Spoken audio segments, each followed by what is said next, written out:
اور اس سے شرمگاہوں کی حفاظت ہوتی ہے، اور اسی طرح سے امت محمد صلی اللہ علیہ وسلم کی اکثریت ہوتی ہے۔ آج بہت سارے لوگ کہ جو ہے یہ الپ سنکھیک اور یہ بہو سنکھیک کی تقسیم کر رہے ہیں نا، یہ بڑی تعداد میں ہوتے جا رہے ہیں، مسلمانوں کے تو اتنے بچے پیدا ہو رہے ہیں، اور مسلمانوں کی حالت دیکھو تو سب کم سے کم بچے پیدا کر رہے ہیں۔ الٹا ہے، پروپیگنڈا کچھ ہے، حقیقت کچھ ہے، کسی کے 2 بچے ہیں، کسی کے 4 بچے ہیں۔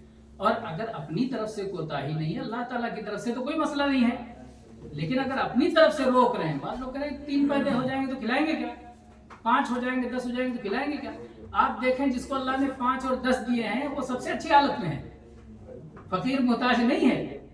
جو لوگ یہ کہتے رہتے ہیں کہ کیسے تعلیم ہوگی، کیسے فلانا ہوگا، کیسے رہائش ہوگی، عجیب عجیب شیطان جو وسوسے لالا کے ڈالتا ہے، تو ان وسوسوں کی کمی نہیں ہے۔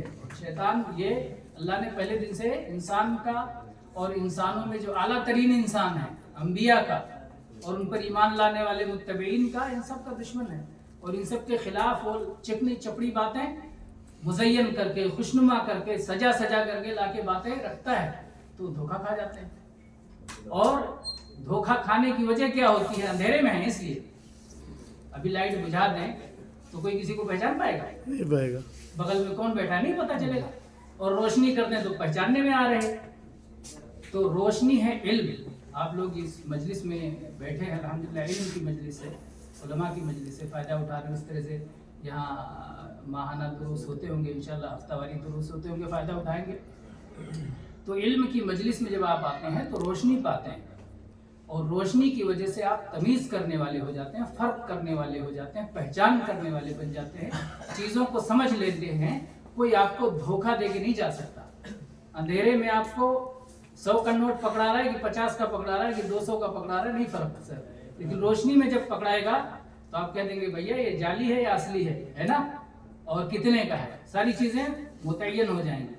تو چونکہ علم کی کمی ہے، روشنی کی کمی ہے، اور اسی لیے سارے ہمیں ضرورت ہے کہ علم، بہت سارے مصیبت یہ ہے کہ علم کے مسئلے میں بھی کچھ لوگ ہیں جو غلط پرچار کرتے ہیں، کہتے ہیں کہ آٹے میں جتنا نمک ہے اتنا علم کافی ہے، آٹے برابر عمل چاہیے۔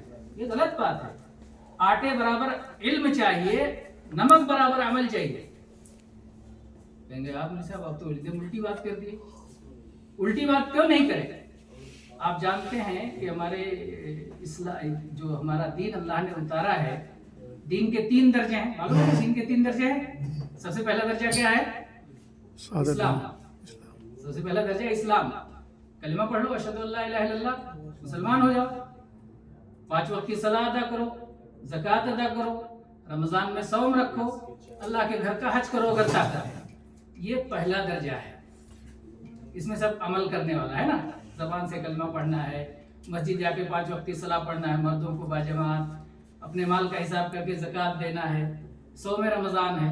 لیکن آپ جب اعلیٰ درجہ پہ جانا چاہتے ہیں تو دوسرے نمبر پہ کیا ہے؟ ایمان۔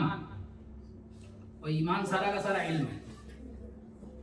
اللہ پر ایمان لاؤ، اللہ کے ملائکہ پہ ایمان لاؤ، اللہ کی کتابوں پہ ایمان لاؤ، اور اللہ کے رسولوں پہ ایمان لاؤ، آخرت کے دن پہ ایمان لاؤ، اور اچھی بری تقدیر پہ ایمان لاؤ۔ یہ سب کے سب کیا ہے؟ سب علم ہے۔ اللہ کے بارے میں ایمان کیا لاؤ گے؟ جب اللہ کے بارے میں معلوم ہوگا، اللہ کا کیا نام ہے، اللہ کے جو ہے کیا صفات ہیں، اللہ کی کیا خوبیاں ہیں، اللہ کے کیا کمالات ہیں، اللہ کی توحید ربوبیت کیا ہے، الوہیت کیا ہے نا؟ تو یہ ساری چیزیں سب کا سب پورا کا پورا علم ہے۔ تو آپ اگر اپنا درجہ بلند کرنا چاہتے ہیں تو پھر علم کی طرف آپ کو جانا پڑے گا۔ وہ تو عمل سب سے چھوٹا والا درجہ ہے نا اسلام، اعمال کا۔ اس کے بعد ایمان کا درجہ اس سے اعلیٰ ہے، اور جب ایمان آ جاتا ہے تو بندے کا شعور، احساس، عقل، سوچ بہت اعلیٰ ہو جاتی ہے۔ وہ اعلیٰ ترین درجہ جو ہے انسان کا درجہ ہے، جو سیدھے سے دل سے متعلق ہے۔ الاحسان ان تعبد اللہ کانک تراہ فإن لم تکن تراہ فإنہ یراک۔ بہرحال کہاں سے کہاں چلے گئے؟ بات یہاں سے چلی تھی کہ میرے بھائیو، اسلام اللہ نے جو ہمیں عطا فرمایا ہے اس پر ہمیں اللہ کا شکر گزار ہونا چاہیے کہ اس میں نکاح کی تعلیم دی گئی ہے، اور نکاح میں آسانیوں کی تعلیم دی گئی ہے، اور دوسرے مذاہب جو کہ جن سے ہمیں ہمارا سامنا ہے ان کے یہاں نکاح سے دوری کو، بلکہ خود جو جن کو ابراہیمی دین، ابراہیم علیہ السلام، عیسیٰ علیہ السلام اللہ کے نبی تھے، عیسائی کا بھی یہاں یہ غلط تصور آ گیا، جبکہ عیسیٰ علیہ السلام کی یہ تعلیم کا قطعاً حصہ نہیں ہے۔ عیسائی بھی سمجھتے ہیں کہ وہ پادری ہے تو نکاح نہیں کرے گا، اتنا جو ہے اعلیٰ درجے کا ہے۔ وہ کہتے ہیں کہ ایک مسلمان قاصد دوسرے مسلمان کے ہاں گئے، ایک مسلمان قاصد ایک عیسائی بادشاہ کے ہاں پہنچے، پادری بیٹھا ہوا تھا تو اس سے ہاں کیا حال ہے، خیریت ہے، بال بچے کیسے ہیں؟ اب جتنا وہ پوچھتے بال بچے کیسے ہیں تو سب کے چہرے بگڑتے کہ بھئی پادری تو شادی کرتا نہیں تو بال بچے کیسے اس کے؟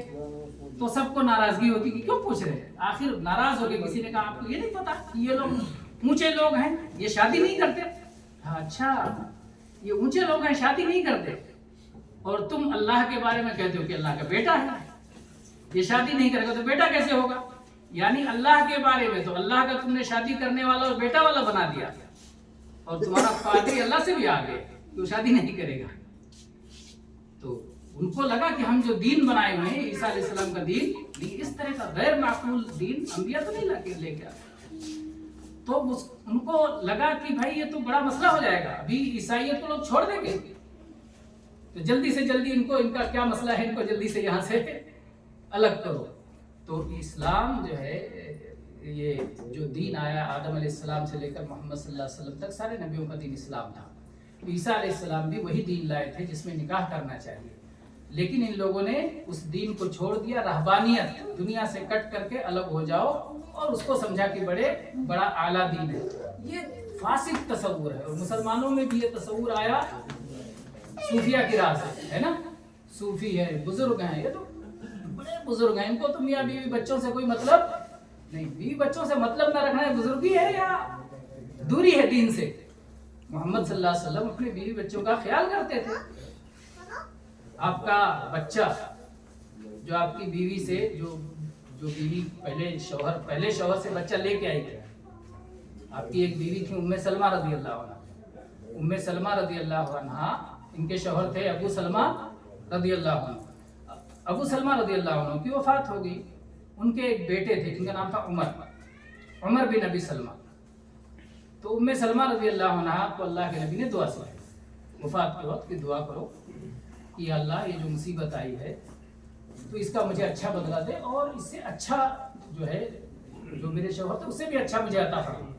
تو کہتی ہے میں سوچتی تھی اس سے اچھا کون ہو سکتا ہے، میرے اتنے اچھے شوہر تھے۔ پھر اللہ کے نبی صلی اللہ علیہ وسلم نے پیغام نکاح دیا، تو ام سلمہ رضی اللہ عنہ کہا میرے بچے ہیں، میری عمر ہو گئی ہے، اب نکاح کر کے کیا کریں گے؟ اللہ کے نبی نے کہا تمہاری عمر ہو گئی، میری بھی تو عمر کہاں کم ہے، عمر کے معاملے میں تمہاری بھی عمر ہے میری بھی عمر ہے، اور جہاں تک بچے کا مسئلہ ہے بچہ میرا بچہ رہے گا، میں اس کی تربیت کروں گا، میں پالوں پوسوں گا، میں خرچ کروں گا۔ تو یہ عمر رضی اللہ عنہ، عمر بن ابی سلمہ، ام سلمہ کے بیٹے، نبی صلی اللہ علیہ وسلم کے ربیب جو ان کی پرورش میں تھے، وہ نبی صلی اللہ علیہ وسلم کے ساتھ بیٹھ کے دسترخوان پہ کھانا کھاتے تھے۔ اللہ کے نبی بچپن سے کیسے تعلیم دیتے تھے؟ وہ کھانا کھا رہے تو بچہ ہے ظاہر بات ہے، کبھی ادھر ہاتھ بڑھایا، کبھی ادھر ہاتھ بڑھایا، کبھی ادھر ہاتھ بڑھایا، تو اللہ کے نبی صلی اللہ علیہ وسلم نے ان کے کیا کہا؟ یا غلام سم اللہ وکل بیمینک وکل مما یلیک، بچے بسم اللہ کہہ کے کھاؤ، داہنے ہاتھ سے کھاؤ، اپنے آگے سے کھاؤ۔ چھوٹے چھوٹے جملوں میں 3 باتیں سکھا دیا، 3 باتیں، بسم اللہ کہہ کے کھاؤ، داہنے ہاتھ سے کھاؤ، اپنے آگے سے۔ تو اس طرح سے اللہ کے نبی صلی اللہ علیہ وسلم بچے کو، یعنی سب سے زیادہ بچے کی تربیت میں، اس کے پالنے میں اس کو صحیح علم پہنچے، اور اس کی تربیت علم کے ذریعے سے ہو، آداب سکھائے جائیں۔ تو یہ ساری چیزیں ہیں جو کہ اسلام جیسا عظیم الشان دین اللہ تعالیٰ نے ہمیں دیا ہے، اور جس پر صرف عمل کر لینا ہی یہ ہمارے لیے جو ہے باعث نجات نہیں ہے۔ آپ جانتے ہیں نجات کے لیے 4 چیزیں بتائی گئیں، تو کیا کہا گیا؟ والعصر ان الانسان لفی خسر الا الذین آمنوا وعملوا الصالحات، علم حاصل کیا، عمل کیا، بس ختم، وتواصوا بالحق وتواصوا بالصبر۔ اور اس کے بعد اس علم کو پھیلایا، اس کی نشر و اشاعت کی اور صبر کیا. علم سیکھنے کے لیے بھی صبر، عمل کرنے کے لیے بھی صبر اور دعوت کے لیے بھی صبر. صبر ہر جگہ چاہیے، صبر بنیاد ہے. تو بہرحال اللہ تعالیٰ سے دعا ہے کہ اللہ تعالیٰ ہم سب کو علم سیکھنے، اس کے مطابق عمل کرنے، دعوت کرنے اور صبر کی توفیق عطا فرمائے. اور جو یہ مبارک مجلس جس مقصد سے منعقد کی گئی تھی، نکاح کا، جن کا نکاح ہوا ہے، اللہ تعالیٰ اس نکاح کو آئندہ کے لیے دونوں جوڑوں کے لیے اور ان کے خاندانوں کے لیے باعث برکت بنائے.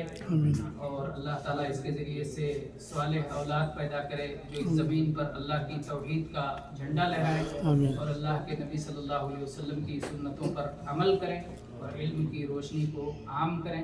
وآخر دعوانا الحمدللہ رب العالمین، صلی اللہ علیہ وسلم.